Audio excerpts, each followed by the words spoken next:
Welcome to another episode of the Spiritual and Ambitious podcast. I have my friend today as a guest, Tori Autumn. Tori is going to be talking about how to increase your self-worth in your life and business and the importance of consistently loving yourself and how it impacts your business. I met Tori through a mastermind we were both part of, and our connection just kept continuing, which is really good. We actually got to know each other pretty well because we had to do this exercise where we had to awkwardly stare into each other's eyes in person. And it actually was so impactful. I could feel the love coming from Tori and her energy. And that is definitely what Tori is about, all about self-love, and she has such a loving energy. And so I'm going to tell you a little bit about Tori, and then I'm going to welcome her to the show. So Tori is a conversion copywriter committed to helping online entrepreneurs grow an impactful business through sharing their heartfelt messaging. She's worked with many women entrepreneurs to launch, create, and sell services via emails, website, copy, and sales pages, some resulting in 100K and close to $1 million launches, just to name a few. She has so much great information about PR and media, and she is skilled in the self-love coaching department too. So without further ado, Tori, welcome to the podcast. Thank you, Whitney, for inviting me on. I'm really excited to chat with you today. Yeah, me too. It's good to always connect with you. And I'm so glad that we've stayed in touch over the years. And I know that your business has definitely changed and pivoted. So I definitely want to talk a little bit about that. But I know that self-love is something you've always talked about. And I definitely feel like there's more of that needed in the world.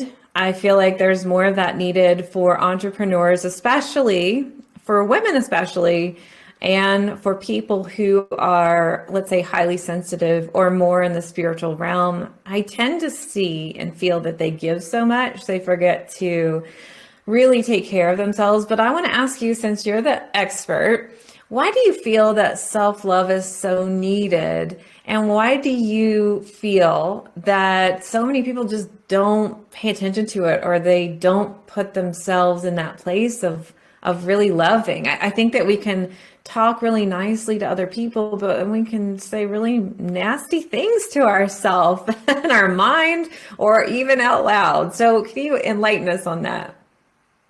Yeah, absolutely. I think that self-love is really needed because a lot of people weren't brought up to love themselves or prioritize themselves or even really trust themselves.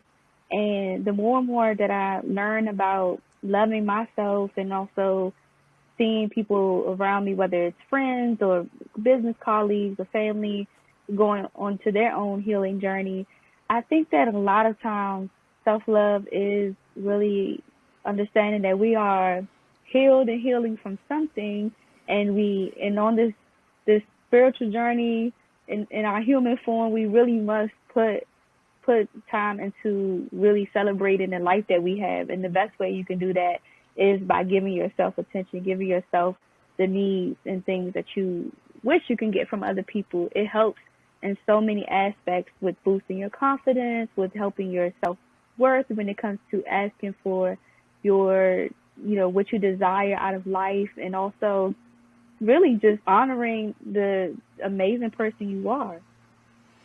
Yeah, I think that it's so important, but so many people will feel almost that really taking care of themselves, it sounds so weird when it comes out of my mouth, but so many people will feel like, no, I can't be selfish. So can you talk about the difference of maybe what being selfish is versus self-care? Because I really feel that we need to prioritize ourselves and our energy and, so to speak, putting the oxygen mask on ourselves before we can help somebody else. The way I word it is, if you are in a funky place, do you think that it's good to give your energy to somebody else? You're just, giving them funky energy. So that's the way I'll word it. But so many people have a hard time, I think, putting themselves first. And then even saying putting themselves first is kind of different than self-care in a way. I don't know. Tell me what you think about that. Yes, Whitney, you brought up such an excellent point how a lot of people equate self-care or self-love to equaling being selfish. And I think the difference is that selfishness means that you are making decisions that could affect or jeopardize other people around you in a negative way.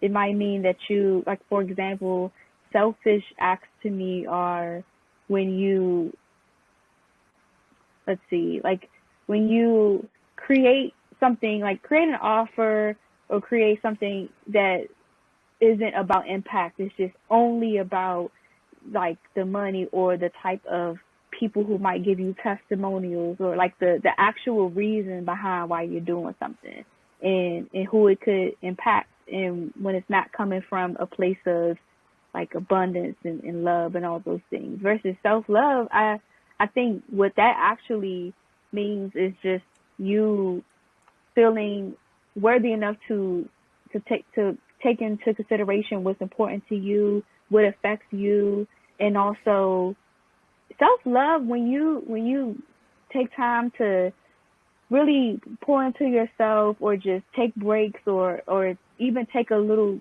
time to get back to someone, or if you don't know the answer to something, just pausing and saying, let me get back to you. Like not giving into the people pleasing stuff. It actually gives other people permission to put themselves first. It actually positively benefits them. It's not, you can't, if you're around someone and you're loving yourself and it's hurting them and you're doing a lot of positive things, then maybe reevaluate that whole situation. But I think that it benefits everyone when you put yourself first. And it goes back to putting your own oxygen mask and also setting examples of how you wish you might have been taught to treat yourself growing up and how you can show other people how they can love themselves and prioritize their needs.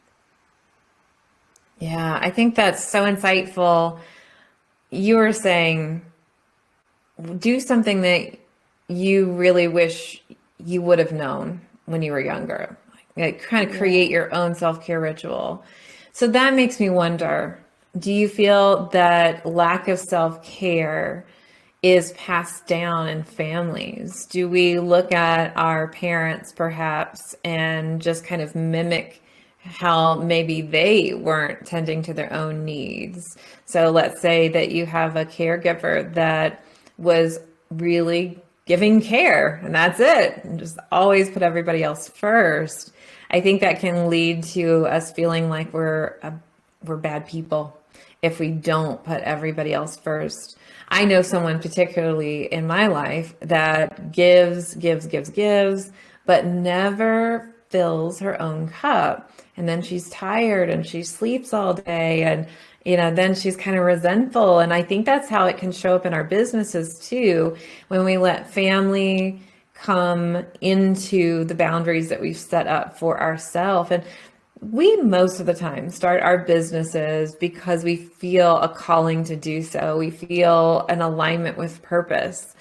And when we start our business, sometimes we don't hold the boundaries because our children need care or our family wants to talk to us. And those things are important. I definitely think that, your family is a priority, but sometimes we don't hold up those boundaries that are so important as an entrepreneur. So can you tell me a little bit more about how self-care really impacts business? I think that so many people maybe don't put those things together. Mhm. Yeah, absolutely. So I look at it as a lot of the business growth that I've experienced mirror a lot of the personal growth or personal challenges that I'm having. And so there's a saying, I don't know if I fully 100% agree with it, but there's a saying that the way you do one thing is the way you do everything. And so let's take into perspective for self-care in your business. So let's say you are very strict with deadlines, very tight with your boundaries with your client, and also very communicative with your team.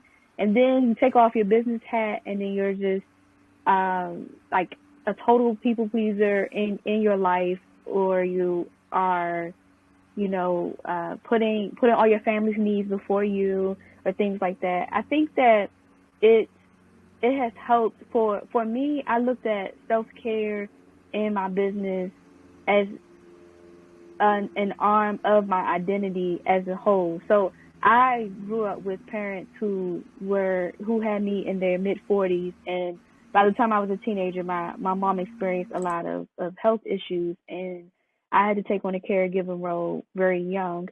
But it also bled into other aspects of my life. So my friendships, definitely, I was the fixer and everything. My business, I can meet for an extra hour on Zoom. Yeah, I can re-edit this. I just kept giving until I realized that it was actually an an identity piece that I said that I belong to. I'm like, I have to do this because everyone's going to be disappointed. Everyone's not going to love me. So when I realized that, and this is through me going through therapy. This is me reading great books about self-love and articles and doing my own researching. And also, as my business shifted from me being a self-love coach to a copywriter, I learned so much about how that identity piece and the way that we show up in the world is so important. And I think once you take note of how these different patterns are playing out in your life, that awareness piece is so helpful to help you be able to start doing self-care, because you can very much, like you mentioned, someone in real life, you can very much get into a self-care routine. You can get into doing massages, doing meditations, having, the weekends to unplug, and then go right back to that routine once there's a crisis situation happens with a family or friend. And so I think that it's all around looking at how you want to show up in life and what you don't have to identify with. And there were other things that I had to shed too. Like I had to shed definitely being a woman of color who just didn't make a lot of money. That was a big identity piece that kept coming up in therapy and just in different ways in my life. I kept finding clients that would pay me really late or just forget to pay. And this happened for a long time. Like I want to say like a year or 2 years, until I realized this is just a piece I identify with. And when I started really prioritizing the type of people I want to work with, I want to feel supported by, I want to support, and how I want to support myself, I didn't have those issues anymore. I didn't have clients constantly paying late. If anything, they would pay before I even start. And it wasn't even a struggle it wasn't like they were going to be mad at me. They understood the boundaries I set because they set those things for themselves. They value those type of relationships, and that was crucial for me into implementing self-care and then maintaining it. Oh, I can't wait to ask you some more about your strategies. But I do want you to dive in, if you can, a little bit more into how did you decide? Like what clicked in there where you said, I need to shift something here, and I am going to shift my energy to attract a different kind of client, or perhaps just setting the boundaries there. So can you tell me what it looked like when you first put that self-love in your business first, and the shift when it actually happened? Yes. I actually remember when it happened. So it was June this year, so just June 2022. And so at this point, I was experiencing a few, not all of my clients, but a few clients consistently paying late or giving excuses, and I just wasn't feeling fully great about the direction of my business. And also, and it was not necessarily, the blame wasn't on the clients. It was just like, what am I doing wrong to keep attracting this? It was just more so that insight. And on top of that, I had a big 70th birthday party for my mom. And to be quite honest, I couldn't afford it. I couldn't afford it because I had so many bills that were late and clients and all types of financial issues. So I said to myself, this is going to be the last month that I choose this, that I take part in this unconsciously, whatever I'm doing, or subconsciously, maybe not unconsciously, but like whatever I'm doing to contribute to this, I want to fix this. So I started pulling back. I started taking off a lot more time in my business. I started doing a lot more speaking instead of trying to sell people through DMs, which I think is a great strategy. But what I mean by pulling back is I wasn't actively seeking money. I feel like I was such in a scarcity place that I kept just trying to force things to happen. And I heard that 10K month, is possible for everyone. I wanted that so bad. So I just kept forcing things. I started pulling back. I started actually taking time to think about the different ways I want to make money. And I'm happy to say the month of September, I made $20,000, which I've never made any type of 5-figure month. But I started to do a lot of speaking, and I started to actually decide what type of client or what type of prospective people I would like to sell to, have a sales consultation with, and what type of people I just want to nurture and just want to grow relationships. And that was very crucial for me, because it changed this is a person I can make a client. It changed it from that narrative to this is a person I can actually have a genuine connection with and feel great about having this support in my business.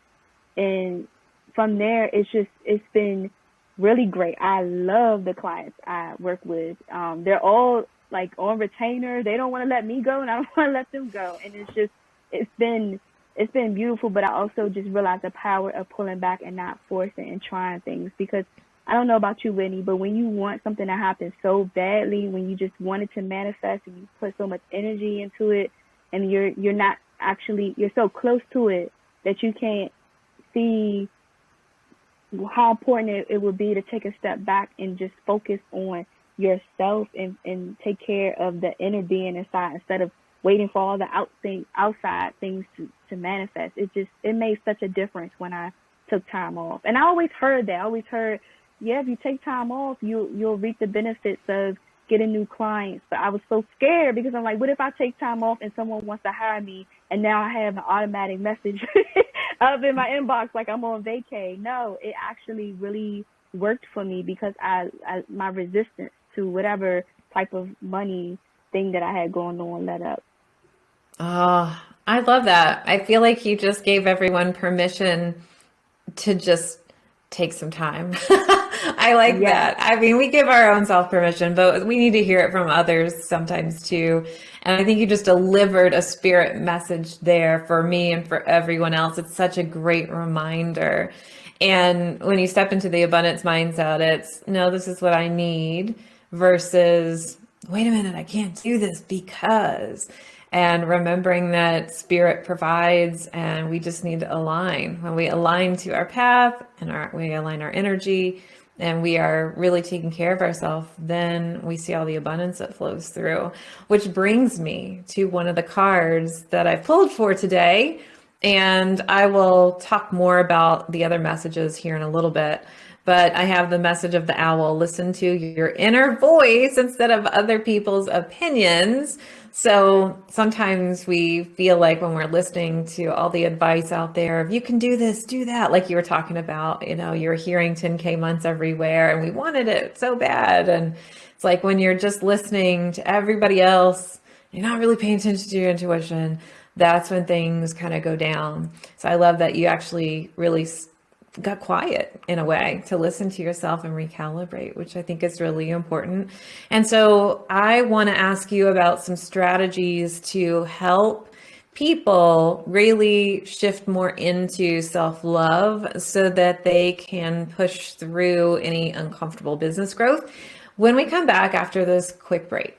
All right. Thanks for hanging in there with me. I am here with Tori Autumn, and she is a self-love coach turned copywriter. She actually really integrates both, I feel like. Wouldn't you agree, Tori? Yeah. Yes, definitely. Yeah, and that's what we're talking about. We're talking about more self-love in your life and business, and how really taking care of yourself and taking a step back can actually increase more of your abundance. And before we talk about some strategies that she's going to enlighten us with, I want to give some messages. So we had pulled a card earlier, the owl, listen to your inner voice instead of everyone else's opinions. Stop overthinking and start communicating, which I think is really great. And the message that I'm getting here today is stop overthinking of all the things that you have to do and start communicating with your higher self, start communicating with your spirit guides, and really just allow for that to happen. It also speaks to me too of communicate what you want in your energy. And what I love, Tori, is that you did that. You took a step back and your energy recalibrated. So you started attracting the clients that you really love working with. And I also have the card of the higher self. Your life purpose is calling. I feel like so many of us really start our businesses because of our life purpose. We feel like we want to integrate and live it every single day. And then this next card I have here is clear your mind. You're blocking what you need to receive. I have a funny message for this one. So I have a friend who ordered my Oracle card deck, and she got this card and she shoved it immediately back in the deck. And then she shuffled the deck and got the same card again.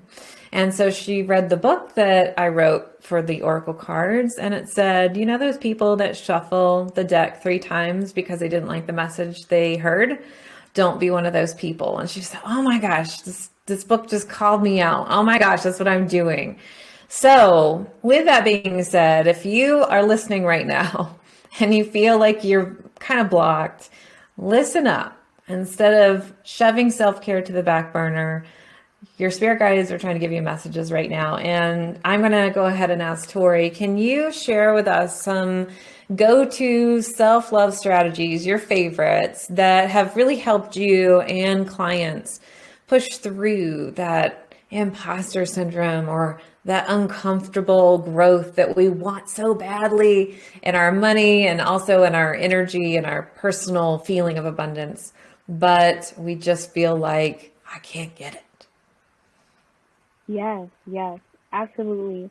So one of the things, I have a couple of great strategies. So one of the things that has really helped with incorporating self-love into my business is having that strong support group. So I am, for the record, such an introvert, so shy, but I also realize that I'm not the only person in the world who's introverted and shy. So let me partner up with them and also like talk about introverted and shy stuff together, but also be a champion for them, celebrate their wins, talk about support, because it feels so good to have resources for myself and then be able to give them to someone else. That feels like wealth to me. Like when I think about wealth in other ways that are outside of money, being able to give someone a resource that can fast track their success is just amazing. So I started aligning myself with people like that. And it actually started in the mastermind program that you and I were together. I still talk to quite a few people from there.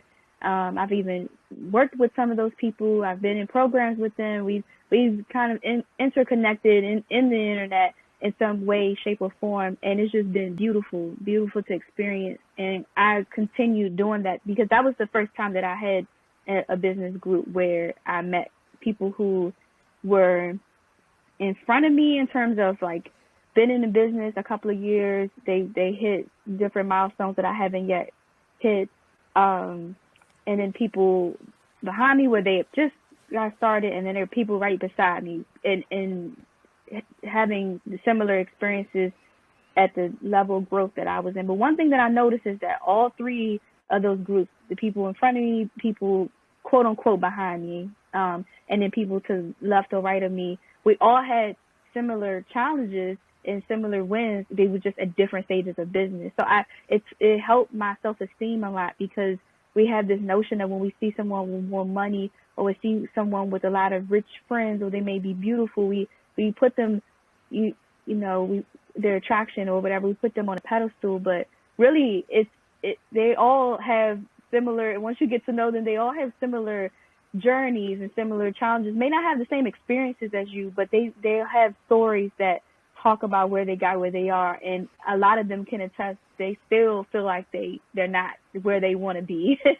And so it kind of took away me idolizing other people and really loving where I'm at on the journey. Another thing that I've done that I've actually gotten from the book Asking You Receive, which is the Abraham Hicks book, there was a strategy in there about creating a manifesting or creation box and writing a note and putting notes into the box. And that has helped a lot. As simple as it is, I started writing how I want to experience 10K months. I never gave myself permission to make more than 10,000, which happened, but I would write, that's all I want. I just want 10K months. And I would write, I want great health. I put everything in a box that I wanted in a partner. And that, all of those things have started to come true because I would pick up those cards. I would shuffle those little index cards and pick them up and hold it to my heart and just really, really be connected to these index cards. And I've done that for months. I kind of like now don't really use it anymore just because I don't have to kind of like force myself to believe those things. Those thoughts are really ingrained, but that took like months. And then I would say months to a year of really practicing it.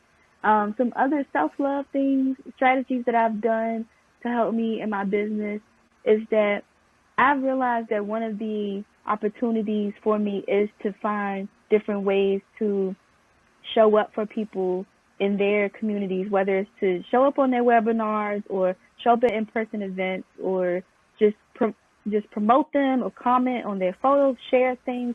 That has really amplified my self-esteem because I've seen people do that for me and has helped my business dramatically. I've seen people, I believe in the karma effect and all of that stuff, and I don't necessarily think to do it because I want something in return. I just feel so generous and giving, and I've seen how that has helped me. On the flip side, I've come across clients who felt not good about being really generous, and I just want to say something to that. If you are experiencing being very generous, giving away your time or money in your business, I want to say that there is a difference, and the difference is in that self-worth piece. So if you are giving away time and money with an expectation of getting something back, or you just don't want to offend someone, I would with charging less or giving more time to them, I would really reevaluate that. I would also evaluate how you feel overall about that relationship, not the end goal, but how you feel about it right now. What is it taking away from you or adding to you currently? That's a question my therapist always asks. Is this adding or subtracting to your life? And I'm like, I think it's subtracting, actually. And so I ask those questions to myself. But when I just give and I just forget that I even gave someone a resource or a free, strategy call or whatever it is, and I don't have any intention behind it because I'm so filled with feeling abundant, even if I don't, have those materialistic things, it feels good. And I think honoring that feeling over the overall outcome of something is how I increase the self-love within myself, and then also being able to reach certain strides in my business. I really love that. Thank you for sharing those. I like too that you were so honest with saying, hey, it took me like a year to really practice that strategy. I think sometimes when people go into this self-growth kind of place, or they're learning to shift their mindset, they want it done today.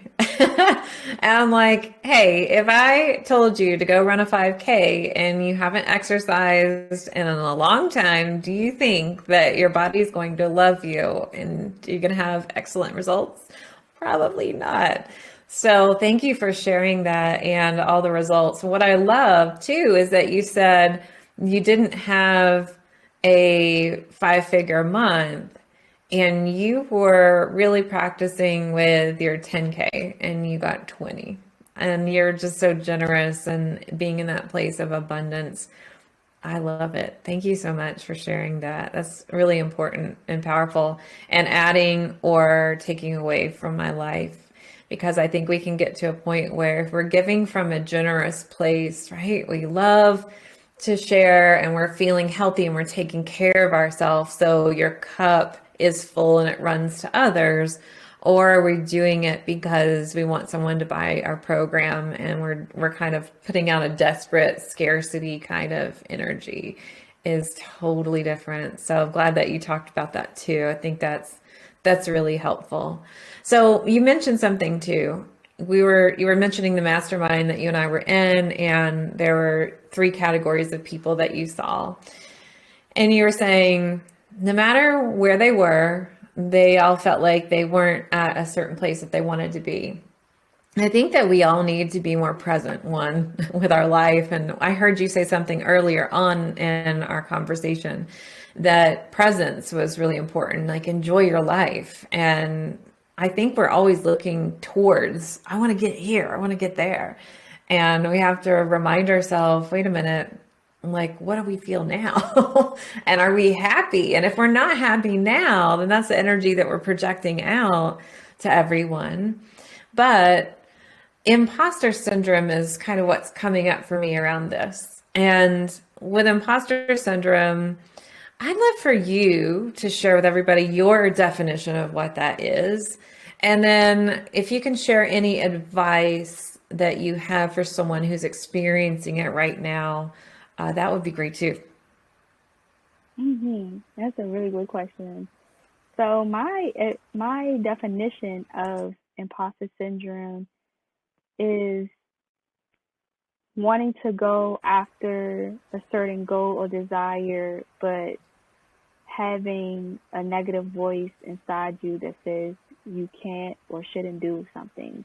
And so this can manifest as wanting to speak on a podcast, but you have these inner critic voices that are saying, well, you're not really an expert yet, so you should wait a couple of more months until you have another degree in health and another certification in stress management. Or you only technically had 3 clients. You really need a dozen before you can be on a big name podcast.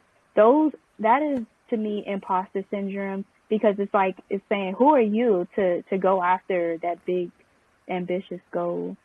And so I don't know anyone, whether they are millionaires or whether they're just getting started. I don't know anyone who has not dealt with imposter syndrome or still dealing with some level of it.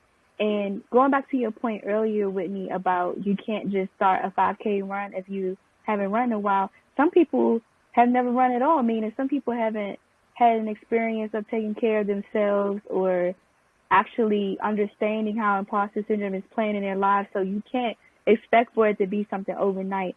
But one of my strategies in dealing with that is, and it took a while, but I don't really fear failure. I fear not going after what I want. And I'm not one of those people who are like super into personality quizzes or tests, but I did do the Enneagram one. And I was going to ask you, I was sitting here thinking, I wonder what her Enneagram is. And I was also wondering what your human design is as well. I don't know if you know that. I don't know the human design one, but I do know the Enneagram. I think it's for whatever one that wants people to, whatever the one that I want people to look at me as successful, or 3. I think that's okay, 3. That's Thank me. Oh, okay. I'm a 3. That. Yeah, I'm a 3 with a strong 4 wing. Oh, okay. It's kind of 4 is, it's like it's so hard to kind of explain, but sensitive, kind of emotional, reflective, and I can relate to that. But I'm definitely a 3. But I feel like I'm more an evolved 3 versus the lower part of the 3, because I feel like failure is one of the big things that I've had in my life. And now I don't fear it so much like I did. So when you said that, I was like, oh, wonder what you are. So interesting. That is really interesting. Yeah. And I don't know. if this makes sense, but I have dealt with a lot of mental health issues, depression, anxiety, and I have been at really low places. And so when I think about success or even failure, I'll say failure, I'm like, I've already been there. I can't really fear it anymore. It just, to me, is something in my brain that just doesn't even fear it anymore. Because I'm like, I've been through some really traumatic stuff, and I feel like everyone has been through some really traumatic stuff, especially over the past few years. So it's just, for me, I can't think of anything worse than that. Like, I know for me, a lot of people fear public speaking. I think that's like number 2 on the list, close to death. And because I know that that's something that is widely hard for people, it doesn't fear me to do it, because I feel like at least I did it. And the only thing that can happen is people may not show up to my webinar. Maybe there's just 2 people, or people, I may forget a line, or I may say a million times, but you just learn from it. You just learn from it. And I also think that it really helps to have some sort of daily ritual where you are listening to people who are inspiring you.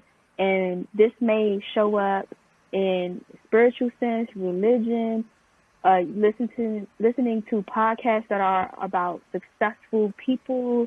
Whatever that is for you, that really, really helps, because you'll hear in all of those stories the kind of like a similar arc to, I was at the lowest point of my life, and now here I am making $10 million, feeding my family. Like, you hear a similar arc in a lot of stories, and people are really proud to say those things. 1, because they are proud of where they've gotten to, and 2, they want you to know they are human.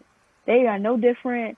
They are not a special type of snowflake. They are no different than any of us. They worked really hard to not get back to that deep, dark place that they may have been. Yeah. I think we put people on a pedestal sometimes, and ourselves, we try to emulate that nothing's wrong. We want everybody to see us as successful. And maybe it's just for Enneagram 3s. If you're out there listening and you know a lot about the Enneagram, DM us over on Instagram. I'll put Tori's and my Instagram link in the show notes. But I think that that's at least how I relate to it. And I noticed that my spirit guides really helped me through that. I think having that 4 wing. So 4, one of the important things is being really authentic. I'm definitely a 3. But I've got that I need to be authentic, and then it kind of fights a little bit with the Enneagram 3, because you want to make sure people like you, or you don't want to fail and things like that. And I would have spirit guides that kind of led me to situations that would make me laugh at myself. And really, everybody goes to the bathroom. Everybody has to sneeze. Everybody is human.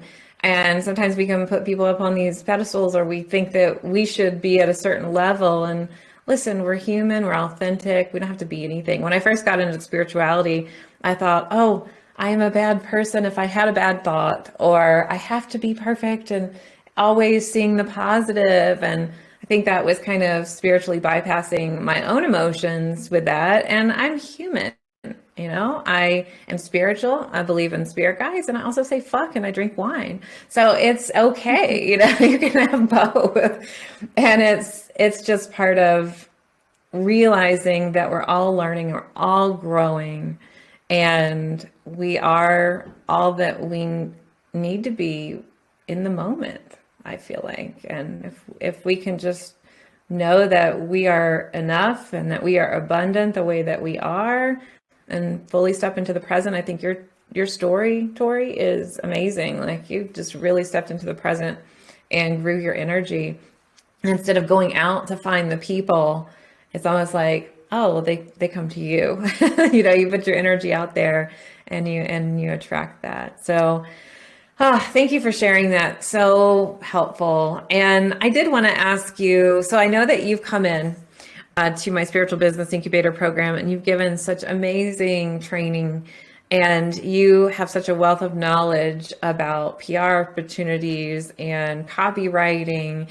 And you have a free gift for everyone that I'm going to put in the show notes. But Tori, can you tell us a little bit more about it? Yeah, absolutely. I have a free gift called the Magnetic Nurture and Promo emails. And so it's just a free gift to help you once you create, or if you already created a lead magnet and you want to land new clients or customers for your service-based business, you can use these Nurture and Promo email templates and also a video tutorial and then some swipes to see different examples of how other people in the industry have used them.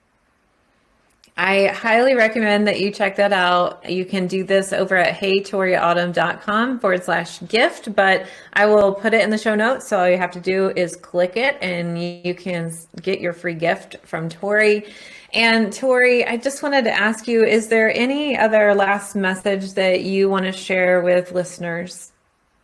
I think that if you have something on your to-do list that's related to your business that can take you 5 minutes to do, but also really increase your visibility or impact, I say take this as a message to do it today, not tomorrow, not after you wash the dishes. Do it now, because it'll only take you 5 minutes and there is no failure in doing it unless you just don't do it. I like that. It's kind of like, don't let it hold you back. Just actually do the thing. And sometimes we just put these little tasks, over here. I'm doing this. If you can't see me and you're not on YouTube, I'm saying over here, like, way over in the back. And then we forget about them. But it's important to create time for yourself and time for those. So thank you so much, Tori, for sharing your information. And I will be back next week with a brand new episode. But until then, here's to staying spiritual and ambitious.